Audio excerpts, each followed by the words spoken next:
Praise the Lord. கர்த்தருக்கு ஸ்தோத்திரம். கர்த்தர் நல்லவர், அவர் கிருபை என்றும் உள்ளது. கர்த்தருடைய வார்த்தையின் தலைப்பு, ஏற்ற துணையை கர்த்தர் உங்களுக்கு தருவார்.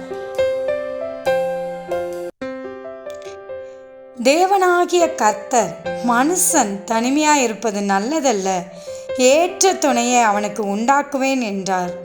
ஆதியாகமம் 2வது அதிகாரம் 18வது வசனம். ஆமென். தேவனாகிய கர்த்தர் எந்த மனுஷனும் ஏற்ற துணை இல்லாமல் தனிமையாக இருப்பது அவருடைய விருப்பம் அல்ல. இந்த வேத வசனத்திலே நமக்கு தெளிவாக புரிகிறது.